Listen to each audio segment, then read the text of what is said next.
Hi, how are you doing today? Well, and yourself? Good, thank you. So thank you for coming to the interview and welcome. My name is Megan. I'm the recruitment officer here at Algonquin College. Did you find the location easily? Actually, yes, I made sure I made a trip earlier on to make sure I knew where the location was. So Perfect. So first I'd like to thank you for coming to the interview and for applying to the client service officer position. The interview will be 30 minutes in length and will be comprised of 5 questions.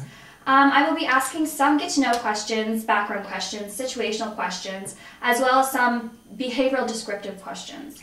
Behavioral descriptive questions are looking for your past behavior and your past experiences. After that, I will discuss the position and the organization and give you an opportunity to ask some questions that you may have.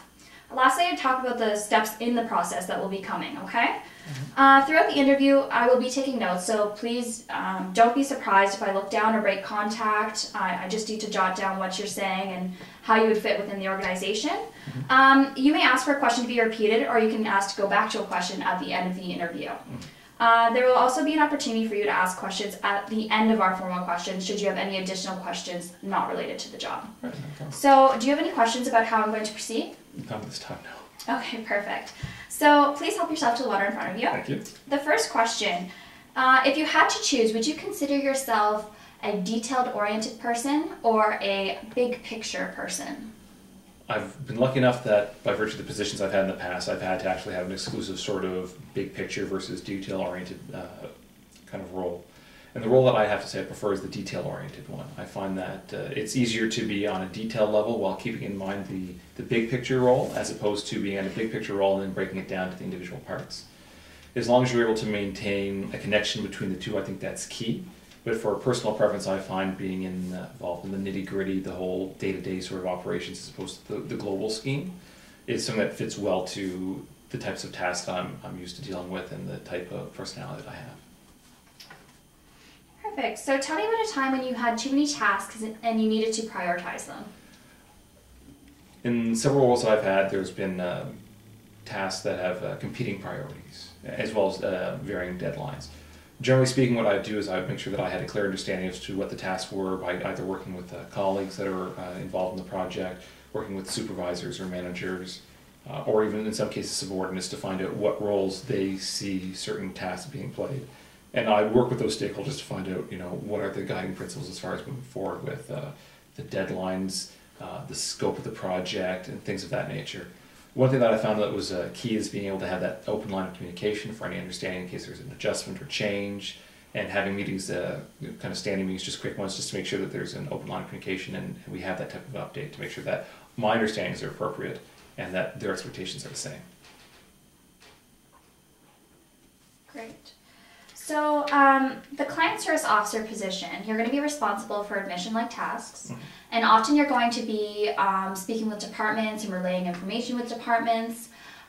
There's a scenario where a student came to you, upset because they've been trying to get in contact with the department for a month now, and they've just left numerous emails, numerous voice messages, and is not getting any reply.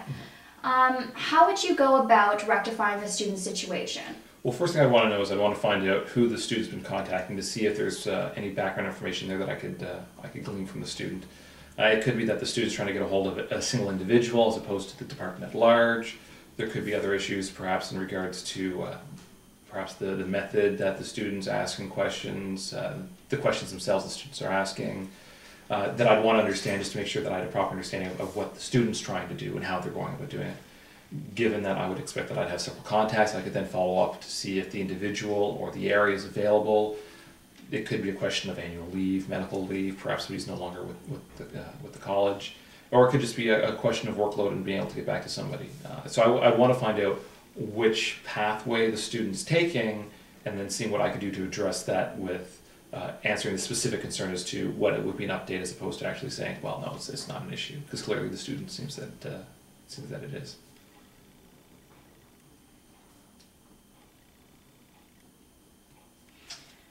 Okay. So, name me some of the responsibilities that you had in previous employment.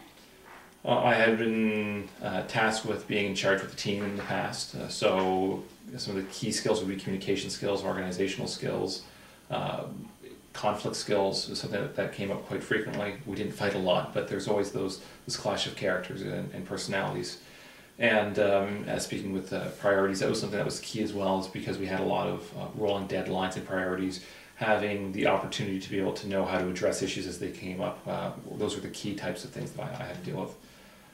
There was also some very specific sort of attributes that are detailed within the type of work that I was doing. I've outlined them specifically in the resume as well, as opposed to rattling them off now, that were key specifics, such as programming concerns and that more technical side of things. Perfect.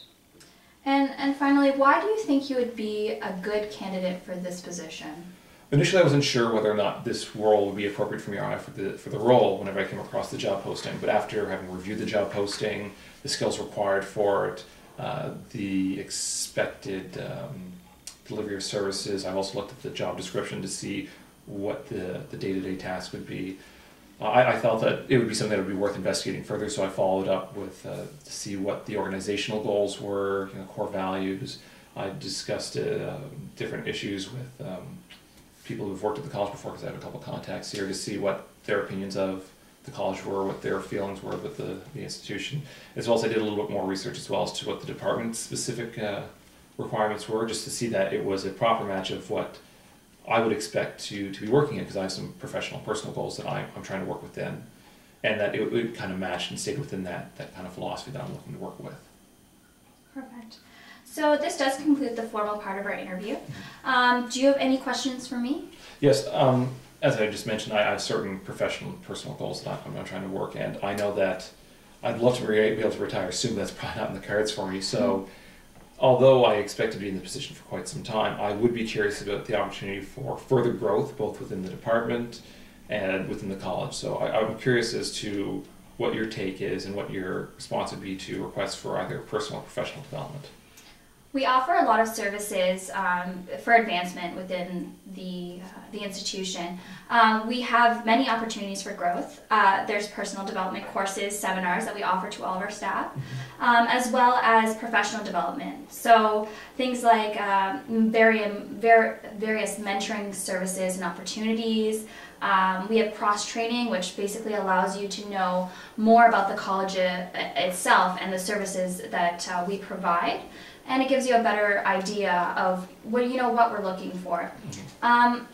There's also, during the recruitment process, should you wish to further, we also have the ability to give the internal applicants just priority during the selection process. Okay. So if you wanted to move forward in a different job and you were applying through us, the internal candidate would have priority over external candidates. Okay. Excellent. Thank you. Perfect. So as we mentioned in the posting, there will be a Microsoft Word test. It will be administered right after this interview, done in this room following the interview for about 15 minutes to complete it. Our interviews will continue for the next week, and after that we are hopeful to be able to notify candidates of the results within 2 weeks. We have hoped to shortlist 2 finalists. If you'll be shortlisted, you'll be invited to another written test. This will be a work simulation test. We hope to be able to make a decision before the end of the month. In the interim, if you have any questions, please feel free to contact me. Thank you again. Here's my business card. Thank you very much. Thank you again for meeting us with us today, and we hope you had a good experience. Thank you very much. All right.